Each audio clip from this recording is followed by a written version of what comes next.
It's everything football and baseball today. It's Jim, it's Matt, and I hope that you guys had a wonderful evening. Matthew, what a wild evening we had last night. Three very entertaining, events happening almost simultaneously. Your thoughts on some of what we saw last night? Yeah, it felt like I remember as I was sitting there and I saw George Springer coming up and they had taken Brian Wu out of the game.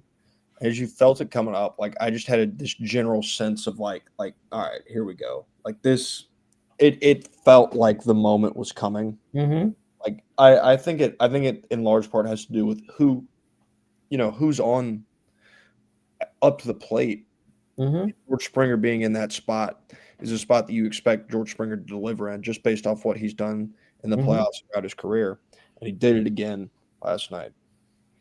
Yeah, I thought I watched the Canadian feed, um, and that's Dan Schulman and Buck Martinez, and I mean George Springer is one of the best clutch hitters in baseball. Hmm. And one of the things that I was so up, we talk about the little things, right?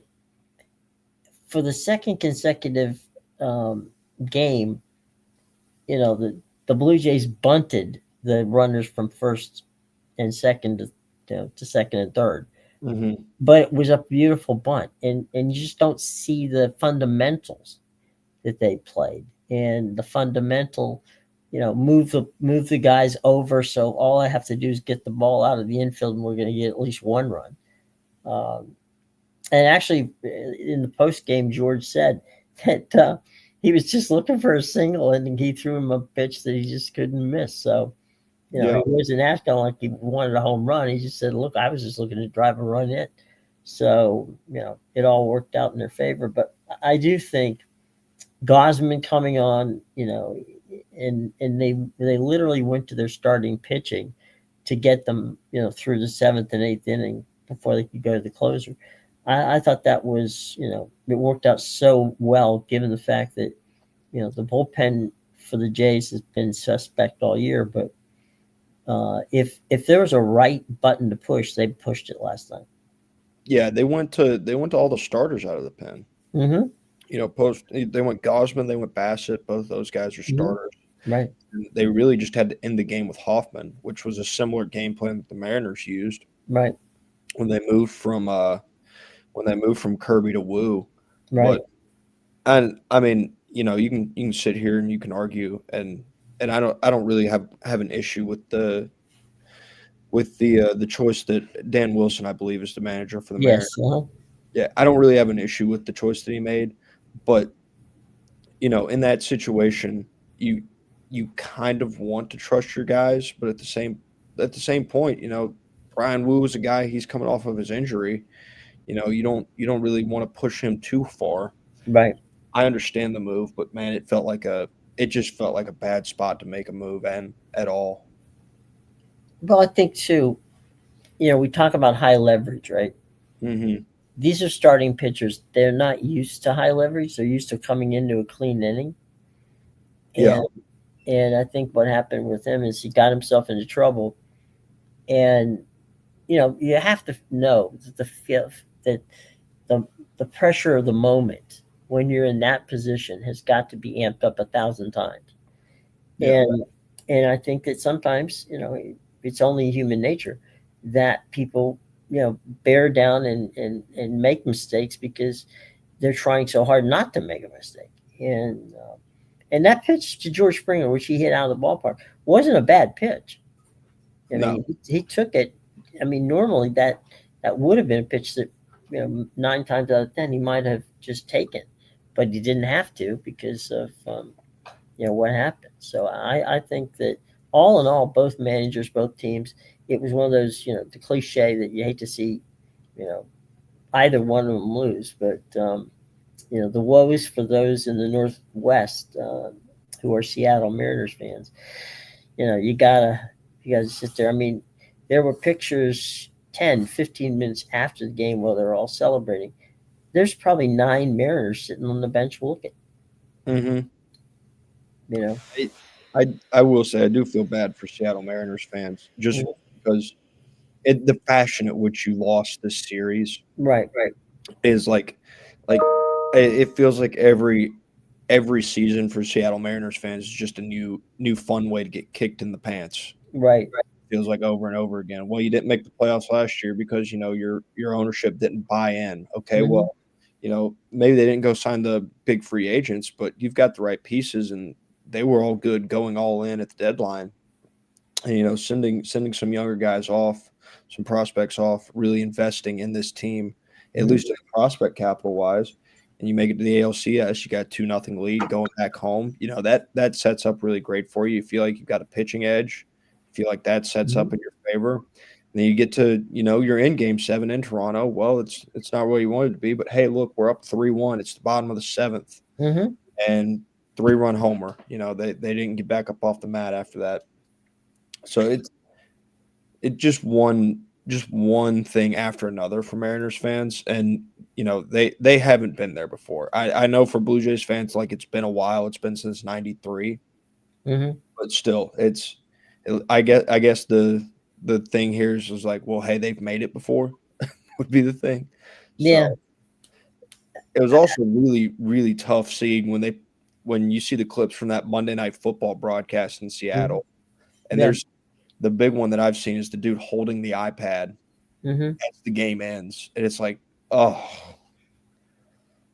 I know. I mean, you got to feel bad for the fan base. They, my one of my best friends, Dave Sims. Shout out to Dave if you're listening.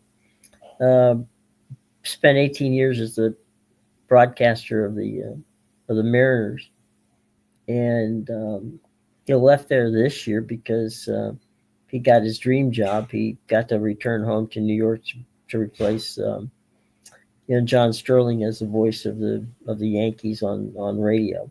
mhm, And so I know Dave for many years, 18 to be exact, was the voice of the Mariners, and there are there's amazing. They have an amazing fan base in Seattle, and people love the Mariners, and you do feel bad for them because they were that close, but it wasn't for the lack of trying. That's for sure. Um, and the old cliche, the best team wins. Well, in this case, the best team did win. mhm. Um, so, you know, we can use all. I don't think there's anything we can say to the Seattle fans that's going to make them feel better. Um, No, but it's going to be a very interesting World Series with, Bo Bichette likely to come back. Um, he's going to be the fact that they don't have to fly out to Los Angeles is beneficial for him because he'll take some. He's taken batting practice for almost the last 3 weeks. Um, Under normal circumstances, they might have sent him out for a start, at a minor league game, but there's no minor league games to play, so yeah, no place to send him. The concern is his running ability, and then can he play shortstop? The other is if he does go in, what happens to Springer? Do they have to put him out in the field?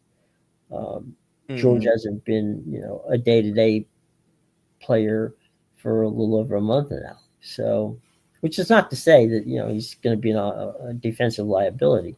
It's just that how do you get these two guys in the in the lineup when maybe one of them, more probably Bo Bichette, isn't up to where he was as the shortstop of the Blue Jays, and they already have had a solid um, lineup at this point. So what do you do with him when you do activate him? And they will activate him for the playoffs. I mean, for the yeah, World Series. yeah. I mean, their options in the middle of the infield aren't exactly like their backup options aren't awful. They've got Sure. their middle infield has been Isaiah Kiner Falefa and Hmm. Andres Jimenez, both Right. of which have been batting 8-9 throughout that series, I Hmm. believe. Yeah. And if they moved up from 8-9, it wasn't like they were moving up a whole heck of a lot. So, um, Yeah, their options in the middle infield, at least defensively, those guys are really good defensively. You know, Right. Andres Jimenez is really good defensively. That's not an issue, but it is going to be a question of his health and where, what bat is worth getting rid of in order to substitute a potentially hampered Bo Bichette. Yeah. I think it's a legitimate question because I mean their rotation, like, it's worked. Their outfield rotations Right. worked in the way they've used it. So it's, how much do you want to mix up? Because, like, I think it's a legitimate question to ask, because if you've made it to the World Series, you've Hmm. made it to this point based off what you've been doing. How much do you stand to gain if you were to push something that hasn't happened and Right. also has a real chance of not working? Well, let's go back to last year's World Series. If you look back at last year's World Series, there was 3 games where the comedy of errors of the Yankees literally handed the game to the Blue Jays. I mean, to the Dodgers. Hmm. So you can't overlook defense. Yeah, it's great to have Bo Bichette's bat, but Yeah. at the end of the day, is his bat worth taking a chance on? You know, having a situation where a shortstop like a Bo Bichette, you know, bobbles a ball or throws it away, or just because he hasn't had the reps back in game action at that position for a while, and that's a darn tough position to play under the normal circumstances. Hmm. Yeah, I think, and I don't think this is like a knock on Bo Bichette, but I Yeah. I think the production that they've gotten out of their middle infield bats Hmm. and their ability to play defense, because both of them are very, very good defenders, Hmm. is something that I wouldn't switch up unless you're down 2-0 and Hmm. you're headed back to LA, because if I remember correctly, I think the Blue Jays do have home field advantage. They do. Hmm. So if you're in a similar situation that you were in last series with the Mariners and you're Hmm. down 0-2 and you're headed to LA, maybe that's when you try to work a Bo Bichette in, but I don't think it's anything I would change right now. I mean, they could DH him, and then Springer could play in the outfield. Yeah, but I'm more buying into the what's worked has worked. No, I agree with you. Yeah. Yeah, Let's yeah, let's send it out there for a couple games to right. see if it But keeps working. right, let's don't screw it. I mean, you got Bo Bichette on the bench. You can Yeah. always put him in.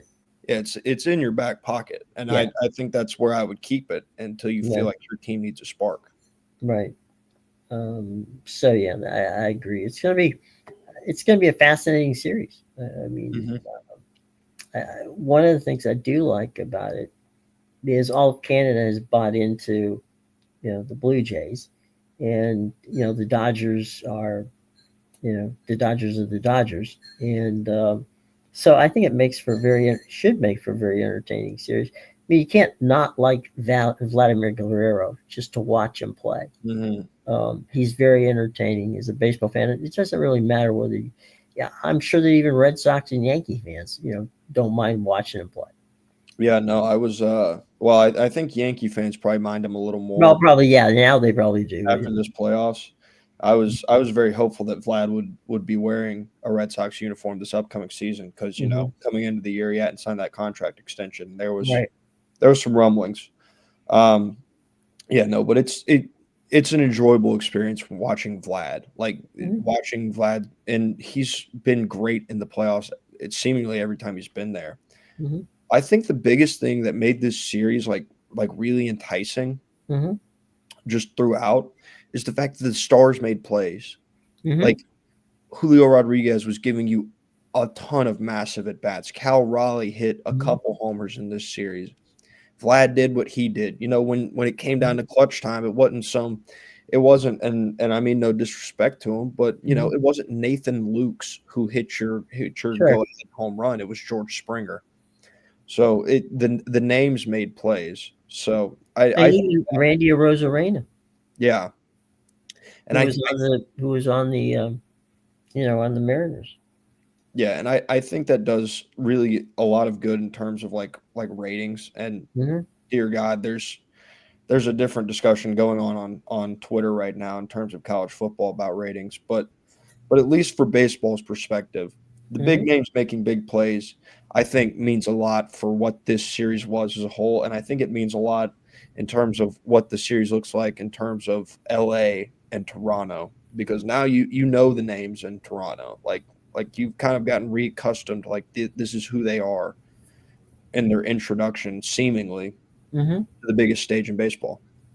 Yeah, and I think that one of the things too, as I said before, about the U.S. versus Canada, kind of that there's a little undercurrent there where you know all of Canada would love to see the Blue Jays knock out the Dodgers, Hmm.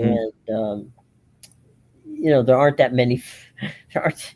You know, I'm not so certain that there's a lot of uh, fans specifically in the National League who are overwhelmingly excited that the Dodgers are in there again.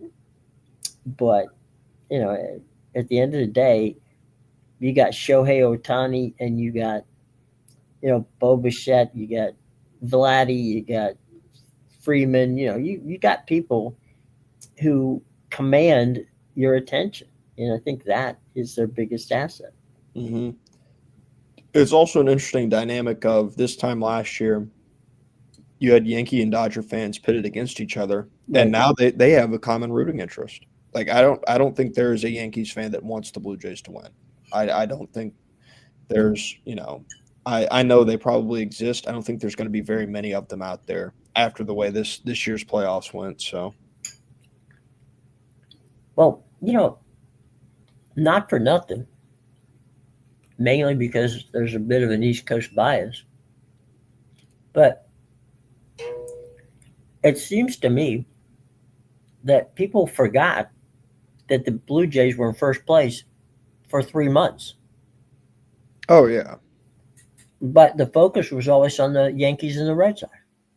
You would yeah, have thought they were the ones battling for for first place in the division, when in fact the Blue Jays had been there for years, for part of most of the year. yeah. I think that typically goes back to like your brand value, and the Hmm. conversation that we have about that is like media.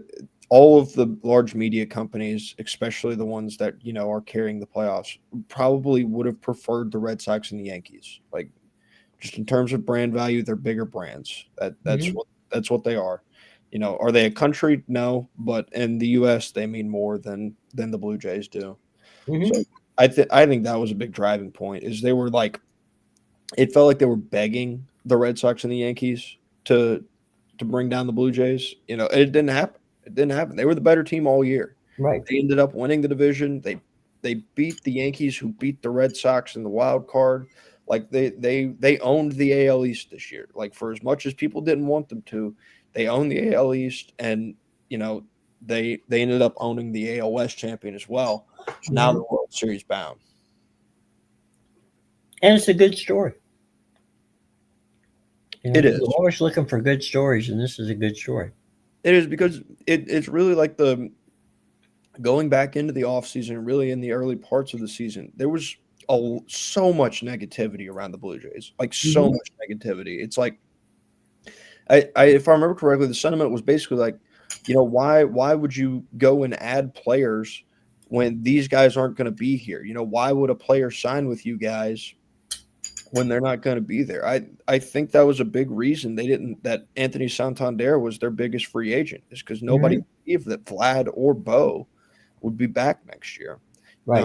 Now, Bo still is to be seen, and I honestly think the way things are trending, I'm not sure they'd be too badly upset if he went walking based on the money he'll command. But they like things weren't looking up, and it didn't matter. Like John Schneider was able to get his clubhouse to buy in, and they ended up having the correct pieces. Turns out they didn't need other pieces, in the free agent market, and now they're in a World Series. So it doesn't matter. It doesn't matter what they say about you in spring training, in March and April and stuff like that.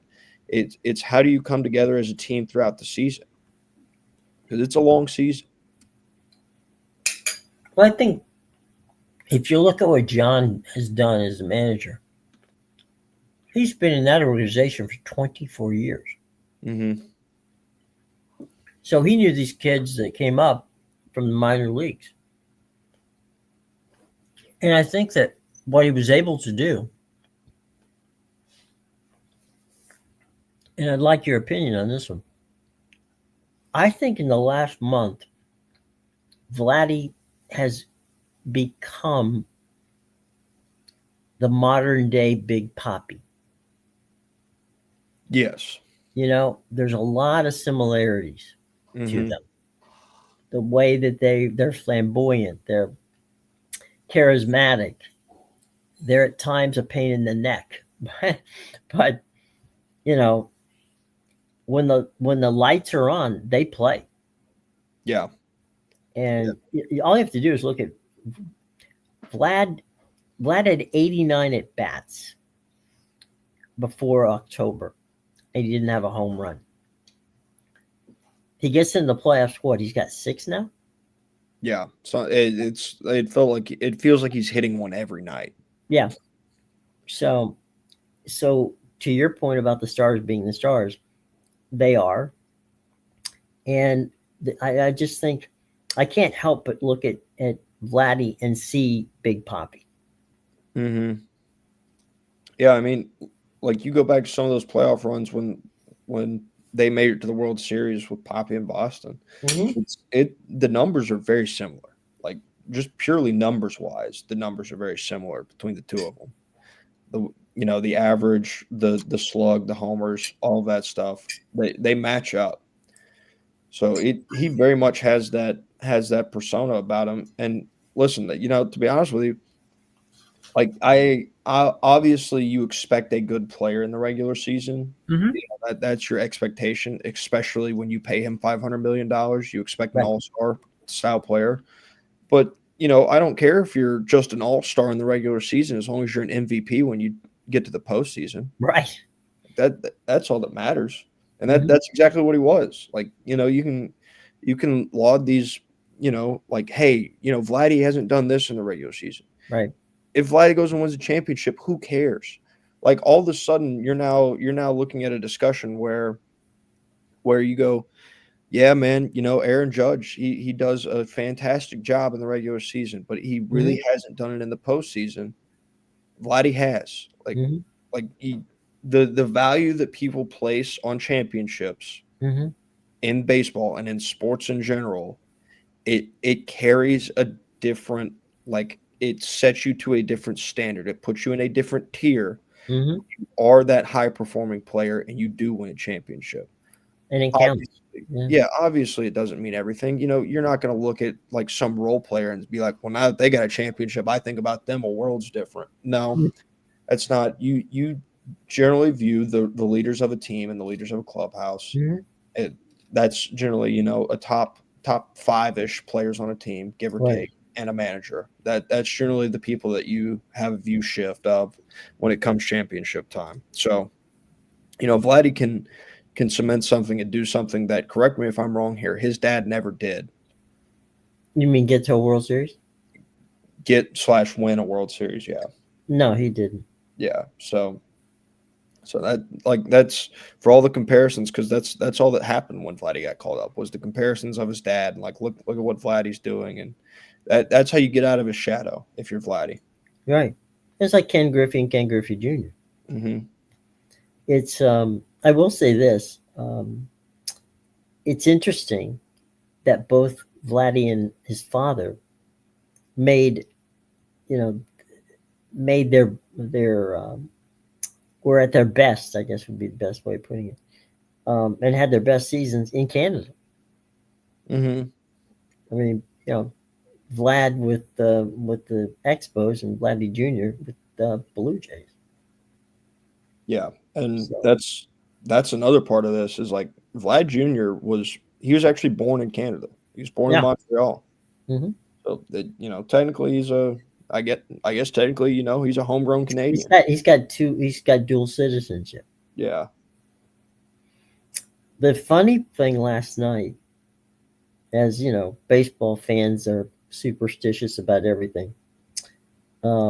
Twitter blew up when there was a post out there that when Vladdy was walking from his car into the ballpark, he was wearing a Toronto Maple Leafs jersey that they'd given him. Mm-hmm. And the Maple Leafs are the absolute, if you're around Toronto, the Maple Leafs are the absolute picture of winning during the regular season and losing during the playoffs. Mm-hmm. And so I mean, every possible, superstition that you could think of was making the rounds on X yesterday. Oh yeah. My God, what was he thinking? It's like, no, no, no, don't wear the Leafs jersey. That's the worst thing you can do. And he unapologetically said, hey, I want the people of Toronto to know I support Toronto. Yeah. Like, okay, good on you. So I think it's going to put together a very nice Friday Saturday situation to watch those two teams play. Yeah. Yeah. It's always an interesting, being able to balance Mm-hmm. postseason baseball with the heart of football season. Mm-hmm. They're interesting. It's an interesting, I guess, watch dynamic or viewership Yeah, dynamic. sure. See them still be able to see how many numbers they can command away from football, because like football is king in the Right. US. And it's interesting to see a poll, because if I remember correctly, like you think back to the 2023 matchup between the Diamondbacks and the Rangers, they're going up against football. I don't think they did a very good job of pulling viewership away from football No, when they no, were up and against you it. know they got lucky last year with the Dodgers and the Yankees. Mm-hmm. Um, I'm talking about Fox now. Got lucky, and so I think that their ratings were good.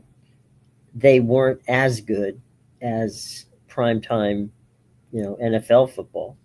Yeah. Um, they were good in comparison to some of the college events that went on during that time. Yeah. But it's the brand names, or in this case, you got personalities to sell. So Mm-hmm. even though you don't have, not many people in the United States are Toronto Blue Jay fans, but they do like Vlad Guerrero Jr. They do like George Springer. They do like, there's guys to like on that team that will make it better for the Dodgers. And anytime you got Shohei Otani on television, it's must see TV, and Mm-hmm. that's even for the casual fan. Yeah. So, do I think that they'll do amazing numbers? No, I don't. Do I think they'll win their nights? Yeah, I think they will. Yeah. Except when they're up against NFL. But Well, I think that's the state of baseball at this point in time. mhm. I can tell you just from a personal standpoint. Last night, I turned Monday Night Football off in favor of that Game 7. Now, maybe that had to do with just how god awful of a Monday Night Football game I was watching between the Buccaneers and the Lions. But it was a choice that I made, because Yeah. for some reason YouTube TV was not giving me a multi view for both of the games. I could get like a weird multi view where I had the Monday Night Football and Hmm. had the baseball, but I was also getting like late night with Jimmy Fallon for some reason. Like I don't want to watch this. Why is this on here? So Yeah, that would have been an interesting thing. yeah. I was able to do my dual screen so I could watch both of them at the same time. But to be honest, I really watched the baseball game. I mean, I kind of kept an eye on what was going on in the football game. The good football game was just pathetic. Yeah. Um, Although, in sadness, this is the kind of career that times that Mike Evans have had. Hmm. Um, Mike comes back only to be lost for the season on a bizarre situation where he ended up breaking his clavicle. Okay, so that's the official report. I never did actually see it. I was still watching the game when I saw Mike Evans go down, and he Hmm. looked like he was I don't even want to say like I don't think when I watched it he looked like he was in like you could tell he was obviously hurting, but Hmm. like the the general like feeling I got when I saw him go down was basically like defeat. Like it felt like Mike Evans was defeated when he went Hmm. down. So because you rewatch it and he was just kind of like the way he was laying, it was just like you knew he was hurt, but at the same time, it also was like, yeah, all right, like I'm done. I'm done Right. again. I'm Like done. go again. Drop the mic. Yeah, No pun because intended. the timeline, if I remember correctly, was he got hurt pretty like midway through last season or later into last season and missed most of it, but like Yeah, came and back then he came late. back and he got bounced in the third game of the season. Yeah, yeah, and then he comes back this year, gets hurt early, and then comes back and gets hurt again after he got hurt early. So it's just been Yeah. one One thing. of the things, in that particular break, breaking your clavicle, the shoulder pad is going to hold it in place so that you're going to be in a hell of a lot of pain, but you're not going to know it's broken. Yeah. They wouldn't have known that until they got back to the locker room and taken the pads off. Hmm. And so that's, I guess, where they found out that, it's broken. And if it's broken, forget it. You're not coming back this year. Yeah. Yeah. No, that is definitely true. Um, yeah. I mean, it's just he's on the back end of it now, and he Yeah. did he did 1,000 yards for however many seasons. So 11. it's I think you're probably looking at another potentially sad ending to a career if this trend keeps up. I don't know that when he comes back, he'll want to play. Yeah. I think at this point, what does he have to prove? He doesn't really have anything to prove. Yeah. And, and I think that, sometimes in professional sports, regardless of the psyche of, we talked about why would a Joe Flacco want to be a quarterback, when he's got 80 million in the bank and doesn't really have to do anything. Yep. Um, it's the competitiveness. It's hard to turn that competitiveness off. And really, over the years that I've been watching sports, which goes back to when dinosaurs roamed the earth, um, that it's 9 times out of 10, it's an injury that forces you not to be able to play again. Yeah. And I'm thinking, a broken clavicle, it's not the end of the world, but for a professional football player who uses their shoulders in pretty much every play, especially a wide receiver, you know, it's going to hurt every time he gets dinged just in practice. So I'm not going to, I would be stunned if he came back and wanted to play again. Yeah. Which, I think that's a very understandable stance if you were to hang it up. Like Hmm. I don't see any reason not to. No, absolutely. That game Tampa Bay last night with the Lions, the Lions were able to exploit the injuries on the Buccaneers. The Buccaneers weren't able to exploit the second and third string secondary that was dialed up by the Lions, and there were two interceptions in that game that, frankly, you can't blame Mayfield for them, and No. honestly, you can't blame the receivers for them. They were just good plays by a ball hawking defense. Yeah, the one that I saw was the one that was like kind of in the hand of the tight end and got Oh, ruled K. in Dotton, possession. yes. Yeah, it was literally a 50-50 ball, but it got Mhm. ruled in possession of the DB, which when I say that, it was the correct call. Like Yeah. when you watch it, that was 100% the correct call. So, Mhm. no issues there, but yeah, it was weird. It was a weird game last night from Well, Tampa Bay. there was no tempo to it. No. You didn't. I I never really thought that the Bucks were out of it Mhm. um, until the fourth quarter. Um, and they had a couple of crazy things that went there simply because the Bucks have been in every game they played this year. So that one was kind of bizarre. If I'm a Lions fan, I'm happy to get the win, but I'm not so sure that I'm pleased with how it came about. They didn't really steamroll anything. So, Yeah. you know, it's a win. You take the win. It's the Buccaneers. Just take the loss and hope that you can get some work out of Shepard, who dropped a couple of passes last night. Hmm. Um, you're going to have to. You got next man up, and we're nearing the trade deadline. So if you're going to find somebody as a wide receiver, and Miami shopping some guys, I don't Yes. know. I don't know what the Buccaneers have, the way of cap space and all that, but there's gonna to pry one of those wide receivers out of Miami is going to take some serious cash and some serious draft consideration. Yeah, I think there's probably going to be receivers available.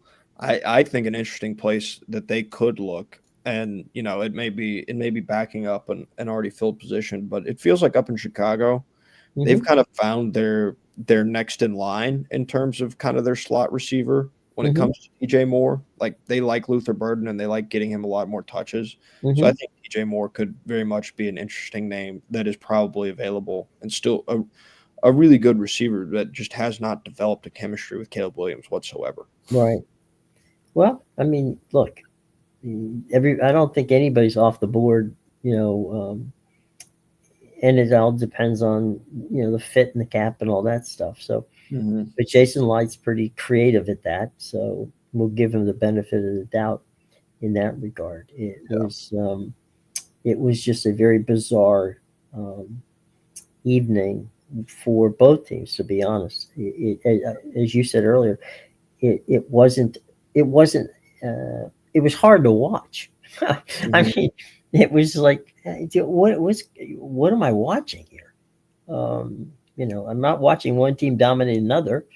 Yeah. Um, I mean, stat wise at the halftime, if you looked at just the stats, you'd think that the Lions were up 28-0, and Yeah. it was 14-3. Yeah. So, you know, at that point, you're sitting there going, okay.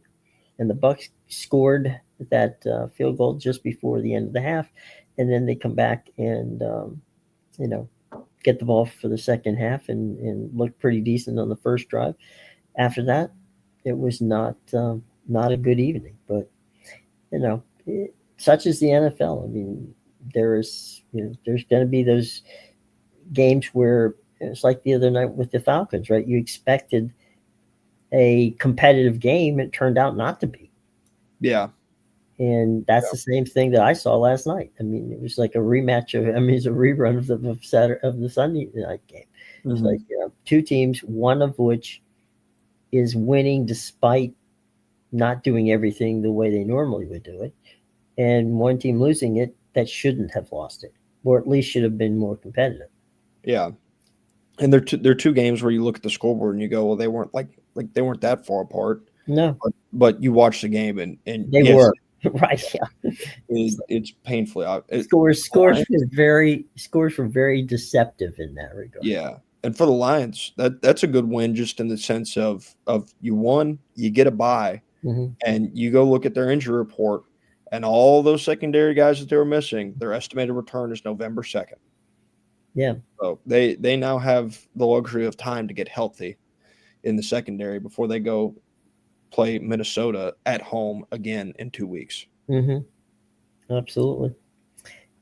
We'll change. We've got our coaches situations going on, as the coaches turn. Hmm. Um, we received word yesterday that the athletic director at Florida State University came out publicly in a press conference and said, look, if you're waiting for Mike Norvell to be fired, don't wait. It's Hmm. not, it's not, let me just save you some time.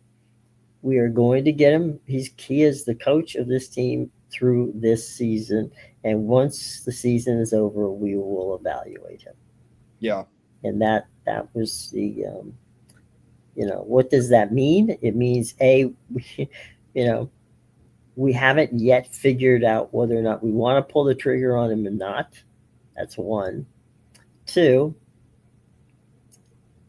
if we are going to do it, and you mentioned yesterday it's $100+ million just to buy him out with the staff. Mm-hmm. That means to me that they're either looking for the money or they're trying to figure out how to structure something to get him out of it. Yeah. Yeah, that's what, like, when they came out and made that statement, the only thing that I had in my mind was they don't have the money for it right now. Mm-hmm. Like, They because, like, don't know where to allocate it. yeah, 100 million is not like some small sum. And No. we reiterated it yesterday, but talking about, like, when you fire a coach, Mm-hmm. like, you still have to turn around, you have to rehire a coach, you have to rehire new staff, and then you still have to invest in the NIL and, like, the team that you're putting on the football field. Because if you just hire a new staff and they don't have any money for NIL or stuff like that, then why are you hiring a new staff in the first place? They've got no chance to survive, especially not at a place like Florida State. But here's the thing. I think they will move on at the end of the season. I think they're going to figure out a way and they will move on, partially because of some of the other moves that are happening around college football. Mm-hmm. But if they do move on, what if they went after a guy that doesn't have a buyout? Like, what if they went after a guy that is not currently employed, a James Franklin, and God, I've seen it tossed out there, and I don't know why they would, but I have seen it. I've seen Jimbo Fisher thrown out there. Oh, please. Yeah. He would not. I'll tell you what. The Seminoles, boosters, fans, people who work in Doak Campbell Stadium, they all hate Jimbo Fisher. So bringing back Jimbo Fisher would not be a wise choice. Oh, yeah. No, I don't think that it would be. I just know that I've seen like some Florida State fans are like, hey, like they pointed out the stuff in his contract and where he is now, and how they probably are tight on money in terms of when it comes to firing Mike Norvell, and if they can fire Mike Norvell, and what they would have left over to hire a new coach after that. And he would save you those things. But that's really the only – I think that's where the argument for Jimbo starts and stops is the, like, hey, we wouldn't have to pay him. Well, before we get out of here, let me throw one name at you and see what you think. Mm-hmm. They could cut Norvell out and elevate and basically give a contract to Gus Malzahn. How do you think that would play?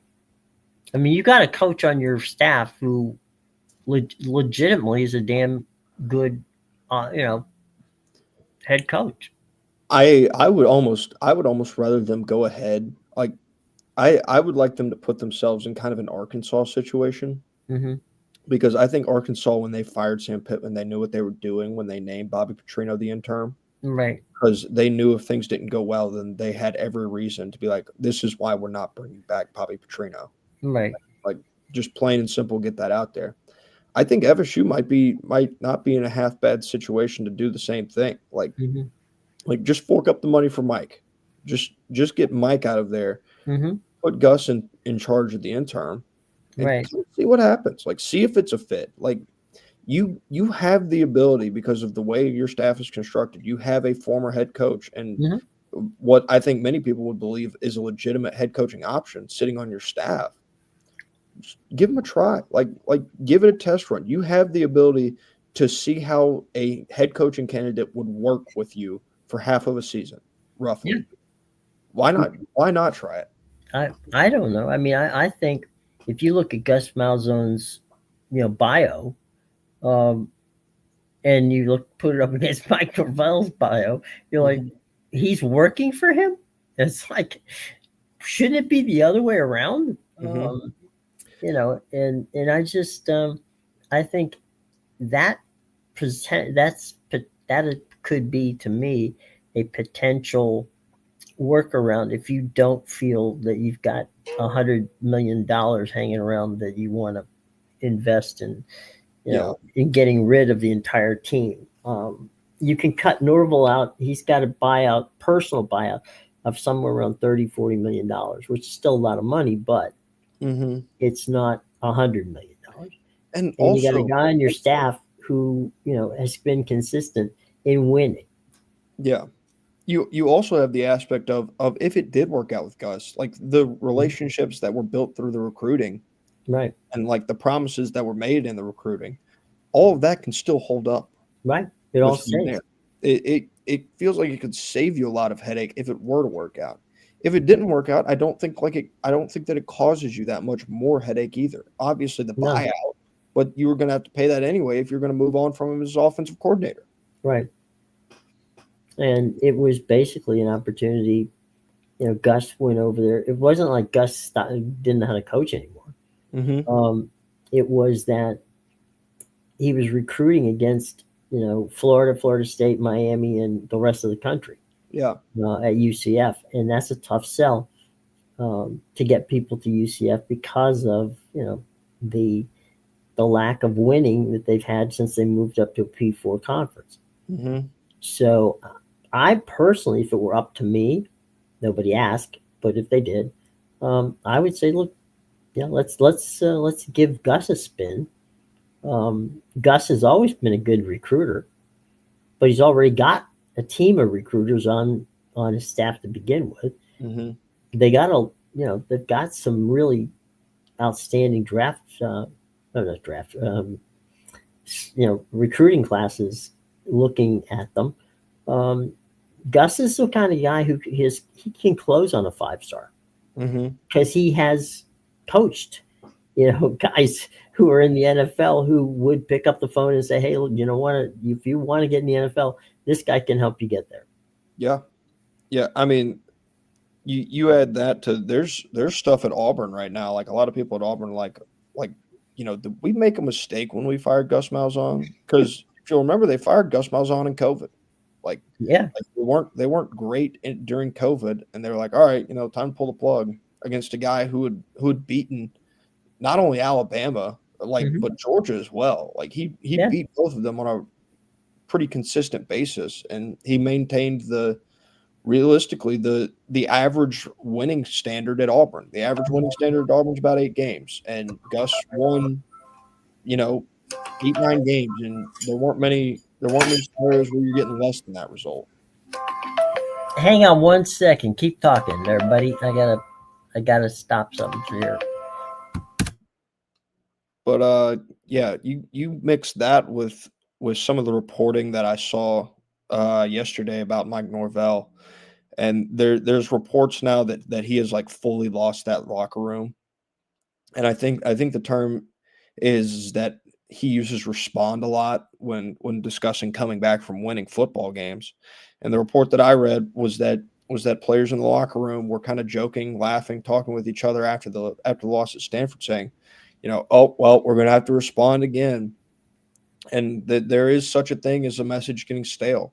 And I Hmm. wonder if Mike Norvell's message after 2023 and the message that he had throughout his team, I wonder if that message just doesn't resonate anymore.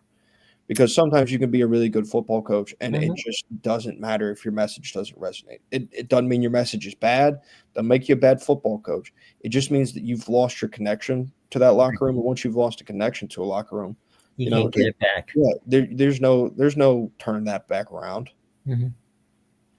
I just to put a pin in this, I don't think the that Florida State has the money to land a James Franklin type coach. No.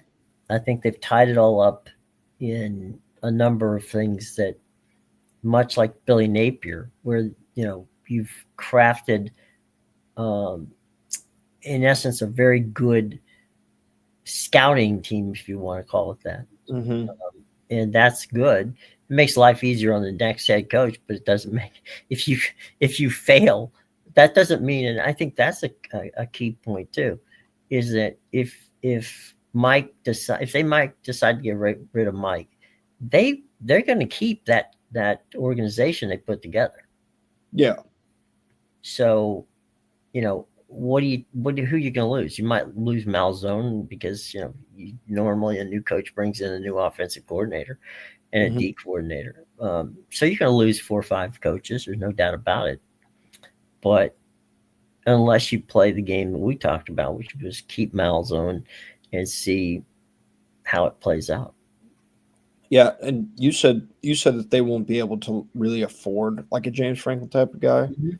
Like not only does their own money present problems in this head coaching market, but the other jobs and other people's money causes Mhm. problems for Florida State in this head coaching market because all signs are pointing to you're going to be in the water with a lot of big fish Mhm. come this offseason when it comes to the head coaching market. So if you can't pay like if you fancy yourself a shark and you can't pay like a shark, Mhm. you're actually a minnow. You're gonna get ate. Like this coaching market is gonna eat you up. You don't want to be in a position where you're Tennessee looking up, going like, oh crap, who do we like? Everybody said no. Who the heck are we gonna hire? And Right. then you end up with Jeremy Pruitt. Mhm. So Yeah, it's not going to be easy. And I think FSU at this point, kind of like Florida, they don't want to see a coordinator. They don't want to see, they don't want to see, you know, go down to another level and bring me a coach mhm. Yeah, because they put way too much money in it, and their future return on investment, they can't afford. They can't afford to screw up another coaching hire. yeah, it like Florida State feels very much like like in 2023, Mike Norvell was panning for gold, and he found a Hmm. small nugget, and then he moved the whole family out west, only to Hmm. find out the river was dry. Like that feels what Florida State invested in. Hmm. Like like what that team was in 2023 was a very good football team, especially with Jordan Travis. But then you go back and you look at the roster since then, and it's purely been like he's gone back to the river. He's still pining for gold, but he hasn't found any nuggets because the pieces that he collected were a lot of transfer portal pieces that just panned. Like they Hmm. just hit on their transfer portal class in 2023, and then they haven't done it since then. And they're suffering the results. And not only has he not done it since then, but when your locker room is out on you, or you don't have this, or when it feels like a transactional year by year, then yeah, your locker room is probably going to give up a little easier on you than if you had really like fully cultivated something and built through your high school recruiting and not relied so heavily on the transfer portal. Because that feels like where Mike Norvell kind of built his brand and built his football team was the transfer portal. Yeah, and you know, um, you've got a situation where look at what he did with DJ Uyalungaway. Mm-hmm. That was going to be the big star, and that didn't pan out.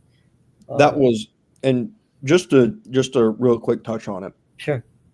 Mike Norvell taking DJ Uyunglele Hmm. was such a brazen move. I don't get it, and I still don't get it. Sitting here, you're over a year removed from the decision, Right. and halfway through the next, I still don't get it. Like they took a guy who at Clemson, he had his freshman, Right. showing at Notre Dame, and he looked real good, and then you look back at his time at Clemson. Well, he didn't play very well, and he was a heavily shotgun.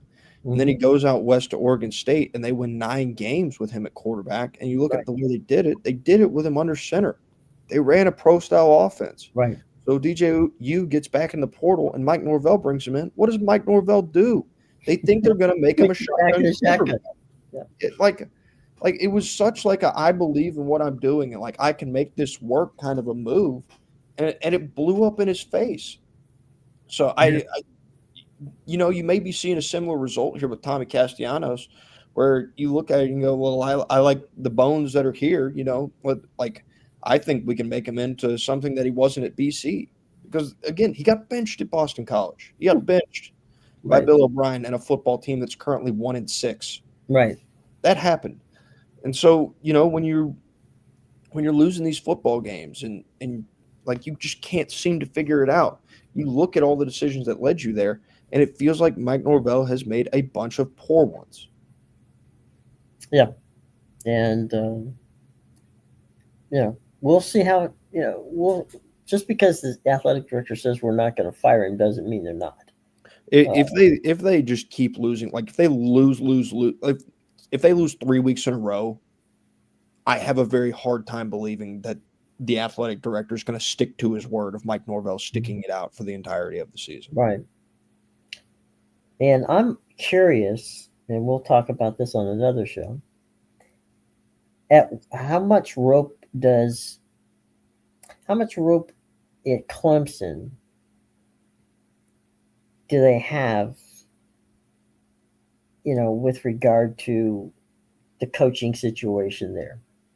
I mean, I'm not saying that Dabo Sweeney is going to get fired, but Mhm. in some regards, Dabo Sweeney is opening Pandora's box for everybody who wants to recruit against him. Yeah, he has. And in terms of just to not give anything so we can hurry up and finish up here. Yeah. I would say in terms of the leash that Dabo Swinney has at Clemson, I would say it's probably pretty long. Yeah, I would agree. I'm So just saying that one of the things that I see here, and we're going to close with this, is that when you get a coach with blood that others can smell blood in the water, you and that I believe is the case in Clemson now that they're 3-3. I think that anybody who seriously thought about Clemson is now having to give second thoughts about Clemson. I will say that record just like made me remember something. You said Clemson's 3-3 right now? I believe so, yeah. If I remember correctly, that was their record last year, and they made the playoff. Right. Just because, yeah, no, they can very much like bounce back. Do I think they will? No, I don't think they will. But they could. Yeah, they could. But I just think it's going to be tough. Well, look, we're going to have plenty of time to talk about that tomorrow, along with others. So, any last words there before we sign off, there, bud? Yeah, I will end with this. I think it's fitting that we did not touch on the Texans Seahawks game because no one should, because they played it at an unwatchable time. That's a good point, and I wasn't there for it, so nope. I can't tell you anything about it other than I wasn't there for it. Yep. Hell, I don't even think I know who won. Seattle did. Oh, okay. So then they're still in the hunt on the West. So there you go. But yeah, that was yeah. Put those NFL After Dark games not on a Monday, and perhaps I'll be around. But no, thank you very much. So things have to be done. All right, brother. You have a good day. Everybody out there, have a wonderful time, and we will see you tomorrow. Take care. Bye-bye.